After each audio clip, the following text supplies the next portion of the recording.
안녕하십니까. 1월 12일 월요일 말씀 묵상 함께 시작하겠습니다. 오늘도 말씀으로 하루를 시작하시는 귀한 성도님들의 가정과 생업 가운데 주님의 능력이 충만히 임하시기를 간절히 기도합니다. 오늘 본문은 디모데전서 5장 9절에서부터 16절까지 말씀이고요. 통독하실 말씀은 창세기 38장부터 40장까지입니다. 오늘 본문은 지난 토요일 본문과 연결되어서 교회 내의 과부 문제를 이야기하고 있는데요. 오늘 본문은 특별히 규모 있게, 지혜롭게, 합리적으로 교회를 다스린다는 것이 결코 신앙적이지 않은 것이 아니라는 사실을 확인할 수 있는 그런 본문입니다. 먼저 말씀을 보시고 묵상해 나가도록 하겠습니다. 과부로 명부에 올릴 자는 나이가 60이 덜 되지 아니하고 한 남편의 아내였던 자로서 선한 행실의 증거가 있어 혹은 자녀를 양육하며 혹은 나그네를 대접하며 혹은 성도들의 발을 씻으며 혹은 환난당한 자들을 구제하며 혹은 모든 선한 일을 행한 자라야 할 것이요 젊은 과부는 올리지 말지니 이는 정욕으로 그리스도를 배반할 때 시집가고자 함이니 처음 믿음을 저버렸으므로 정죄를 받느니라.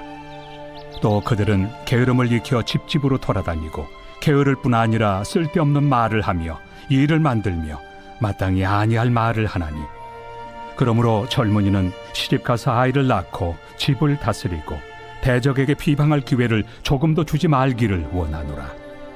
이미 사탄에게 돌아간 자들도 있도다. 만일 믿는 여자에게 과부 친척이 있거든 자기가 도와주고 교회가 짐지지 않게 하라. 이는 참 과부를 도와주게 하려 함이라.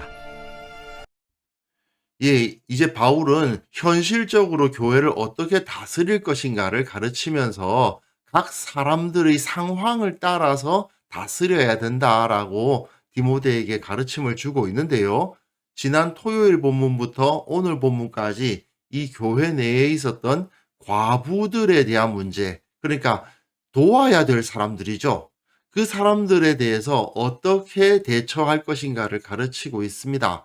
결국 참 과부, 교회의 지원이 없이는 생계를 유지할 수 없고 참 믿음을 가지고 하나님께 항상 기도하는 사람, 자신의 부정적인 문제 때문에 남편으로부터 버림을 당한 것이 아니라 사별을 했다든지 또는 그 남편의 귀책 사유 때문에 과부가 된 사람을 교회는 성실히 도와야 되겠지만 그러한 과부가 아닌 사람의 경우는 교회가 합리적으로 규모 있게 접근할 필요가 있다고 가르치고 있는 거죠.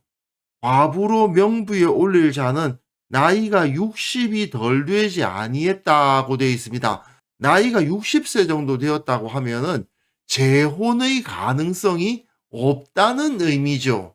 그리고 한 남편의 아내였다는 말은 여러 남편을 두었던 여자, 결국 그 결혼 생활이 문란함으로 인해서 홀로 된 사람이 아니어야 된다는 말입니다. 우리는 요즘은 많이 희석되긴 했습니다만은 그래도 이 유교 문화권에 있다 보니까 여자가 여러 남편을 둔다는 것에 대해서 그 자체로 반감이 있죠. 그런데 로마 시대의 상황에 대해서 이렇게 글을 읽어보면 정말 희한한 일들이 많이 생겼던 것을 볼 수 있습니다. 몇 년 전에는 저 사람이 나의 장인이었는데 갑자기 내 사위가 되는 경우도 있었다고 해요. 그 정도로 희한한 일들이 로마 사회에서는 많이 일어나다 보니까 바울 같은 경우에는 그 가운데서 윤리적으로 바르게 살아왔고 그렇게 살아가다가 남편을 잃고 과부가 되고 생계가 어려운 사람을 교회가 도와야지 문란하게 살았던 그런 여자들까지 다 포괄해가지고 다 도와야 되느냐? 그건 아니라는 겁니다. 선한 행실의 증거가 있어서 혹은 자녀를 양육하며 혹은 나그네를 대접하며 혹은 성도들의 발을 씻으며 혹은 환난 당한 자들 구제하며 혹은 모든 선한 일을 행한 자라야 할 것이요. 한 과부가 있는데 교회가 그의 생활을 돕기 위해서는 무엇보다도 그가 과부가 되기 전이든 이후든 간에 선한 행실을 하는 사람이어야 되고 자녀를 양육했던 사람이어야 된다. 그리고 나그네 대접도 하고 성도들이 발을 씻고 환난당한 자들 구제하고 결국은 모든 선한 일을 행한 자들 중에서 과부의 명부에 올려서 우리 교회가 공식적으로 후원해야 할 자로 여겨야 한다 그 말입니다.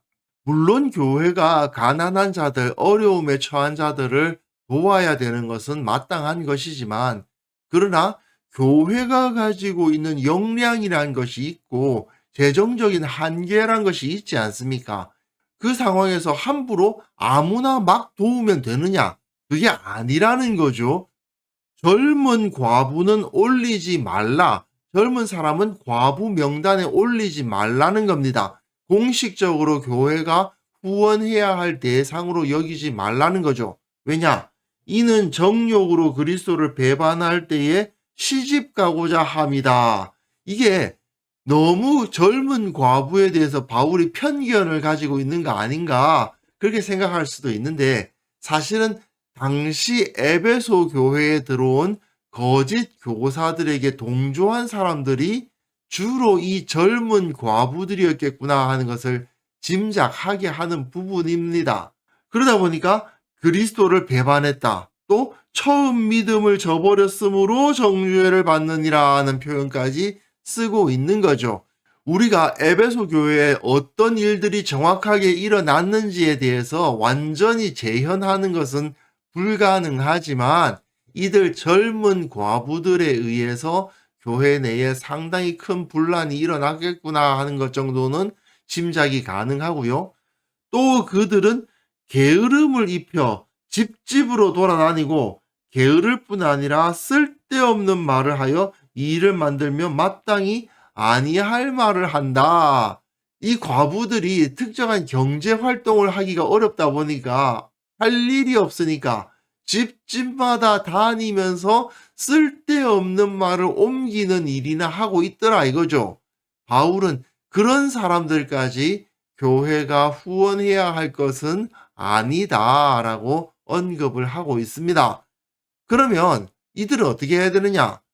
그러므로 젊은이는 시집 가서 아이를 낳고 집을 다스리고 대적에게 비방할 기회를 조금 더 주지 말기를 원하노라 되어 있는데 아직 젊은 나이에 과부가 된 여인이라면 빨리 재혼을 하고 아이도 낳고 가정을 꾸리라는 거죠. 대적에게 비방할 기회를 조금 더 주지 말라? 그러니까 대적이라는 것은 교회를 싫어하는 자들, 교회를 비방하는 사람들 말하는 거 아니겠습니까? 야, 저 교회를 봐라. 과부들만 득실득실한다. 교회에서 먹을 것 주고 입을 것 주고 하니까 거기에 들러붙어 있는 거짓대들 아니냐? 뭐 이런 식의 비방이 있을 수가 있다는 거죠. 그렇기 때문에 바울은 아직 젊은 사람들의 경우는 다시 재혼을 하고 아이도 낳고 가정생활을 하도록 인도를 해야 된다라고 가르치는 겁니다.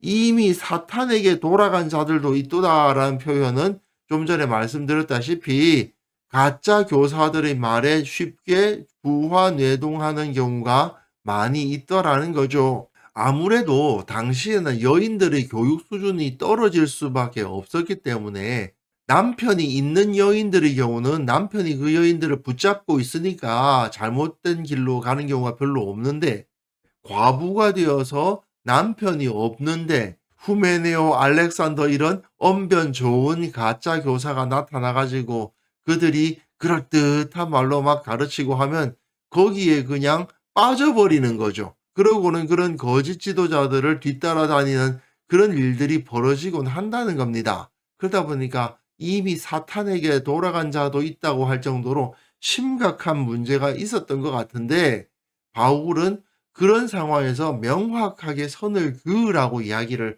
하고 있습니다. 만일 믿는 여자에게 과부 친척이 있거든 자기가 도와주고 교회가 짐지지 않게 하라. 이는 참 과부를 도와주게 하려 함이라. 교회가 과부들의 생계를 돕고 있으면 자꾸 사람들이 붙어오는 문제가 생기잖아요. 아, 내가 아는 또 다른 과부가 있는데, 아, 나하고 친한 또 다른 과부가 있는데, 이러면서 자꾸 데리고 와가지고는 실제로는 믿음 생활을 제대로 하는 것도 아니고 교회를 잘 섬긴 것도 아니고 교회 내에서 좋은 영향력을 끼치는 사람들도 아닌데 도움을 바라고 온 과부들만 득실득실해지는 그런 문제가 생기죠. 무엇보다도 그들이 참 과부가 아닌 경우가 많단 말입니다. 그러다 보니까 교회가 어떤 과부에게 도움의 손길을 펼쳐야 하는가에 대해서 디모데가 지혜롭게 잘 판단하도록 기준을 가지고 행정을 해 나가야 된다는 거죠. 교회는 무조건 과부를 돌보아야 한다는 생각과는 상당히 좀 다릅니다. 바울은 상당히 실제적이고 냉철한 판단을 해서 구제 사역을 진행해 나감에 있어서 규모 있는 행정을 하라고 가르치고 있는 거예요. 무엇보다도 무엇보다도 구제를 행함에 있어서도 믿음 안에서 먼저 행하도록 가르치고 있습니다. 우선은 믿음의 가정들에게 먼저 도움의 손길을 펼치고 그러고도 여력이 남으면 그 외부의 사람들에게까지 도움의 손길을 펼치는 것이 마땅한 거죠. 정리하자면 바울은 교회의 예산이라는 것이 제한되어 있기 때문에 정말 도움이 필요한 참 과부에게 이것을 사용해라. 굳이 도움이 필요하지 않은 사람까지 또는 도와준 후에 괜히 교회에 분란만 일으킬 사람까지 함께 도와줘서는 안 된다고 가르치고 있는 겁니다. 하지만 어떤 분들은 아니 교회가 구제를 받을 만한 과부와 구제하지 않아도 될 과부를 구분하고 나이가 많은 과부는 명단을 관리해가지고 지원하되 젊은 과부들은 그렇게 하지 말고 재혼을 독려하라. 이게 예수님의 원칙 맞아? 뭐 이런 의문을 가지실 분이 있으실 것 같기도 합니다. 무조건적인 사랑과 배려가 교회의 원칙 아니냐? 이렇게 생각하시는 분이 있을 수가 있는데요. 경건함과 거룩함에 대해서 이런 지나친 순진한 태도를 가지는 것은 어리석은 겁니다. 아무 노력도 하지 않으면서 다 하나님께서 해주실 거야. 뭐 이런 거나 다름이 없는 태도인 거예요. 계획성 없이 지출하면서 하나님께서 채워주실 거다. 이렇게 말하는 것이 경건한 것일까? 그것이 교회의 거룩함이 아닙니다. 경건함이나 거룩함에 대해서 지나치게 순진한 생각을 가지고 있는 것이 결코 하나님의 나라에 좋은 것은 아닙니다. 그렇기 때문에 우리는 진정한 경건이란 어떤 것인가에 대해서 바른 이해를 가질 필요가 있어요.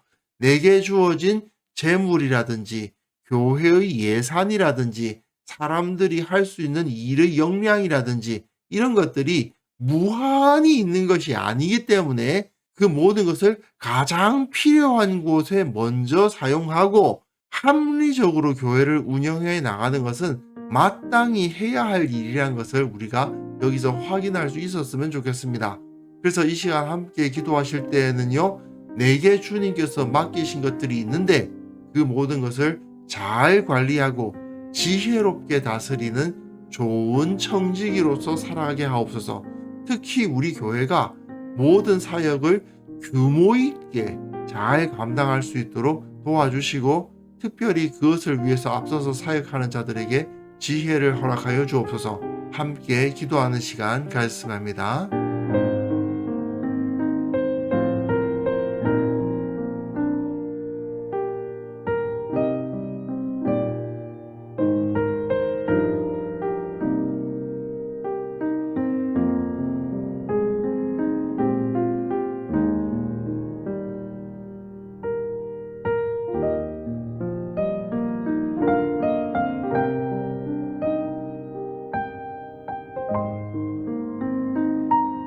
하나님 아버지, 주님께서 우리를 이 땅에 청지기로 부르셨음을 기억하게 하시고 내게 주신 건강과 시간과 재물과 또한 여러 가지 열정들까지도 다 지혜롭게 규모 있게 관리하고 하나님께서 주신 것이라 여기며 합리적으로 사용하는 지혜 있는 청지기가 되게 하여 주옵소서. 우리 교회를 주님께서 붙들어 주셔서 행하는 그 모든 사역 위에 지혜로운 자들이 서게 하여 주시고 모든 것이 지혜롭게 규모 있게 이루어질 수 있도록 도와주옵소서. 그 일을 위해서 앞서서 사역하는 자들 주님께서 붙들어 주시고 그들이 주님을 사랑하고 또한 주님께서 주시는 지혜로 그 모든 것을 잘 감당할 수 있도록 주님께서 인도하여 주옵소서. 한국 교회를 위해서 기도합니다. 주님께서 한국 교회에게 여러 가지 좋은 것들을 많이 주셨는데 그 모든 것을 지혜롭게 잘 관리하는 청지기로서의 역할을 감당하게 도와주시고 그 모습을 통해 이 땅에 좋은 영향력을 끼치는 살아있는 공동체, 소금과 빛의 역할을 감당하는 공동체가 되게 하여 주옵소서. 아버지 하나님, 우리에게 또 하루를 허락하여 주심을 인하여서 감사드립니다. 주님께서 주신 이 하루가 또한 우리에게 맡겨 주신 것이고 우리가 청지기의 정신을 가지고 이 하루를 잘 관리해 가야 될 터인데 주님께서 지혜와 능력을 허락하여 주옵소서. 가장 좋은 방법으로 시간을 잘 활용할 수 있도록 도와주시고 만나는 모든 사람들, 행하는 모든 일들 가운데 주님의 능력이 나타날 수 있도록 도와주시고 하루를 마쳤을 때 참으로 감사하게 하루를 잘 보냈다 평가할 수 있는 그런 하루를 만들어 주옵소서. 주님께서 우리와 함께 하시고 도와주실 것을 확신하오니 주님께서 홀로 영광 받아 주옵소서. 감사드리옵고 예수님의 이름으로 기도합니다. 아멘.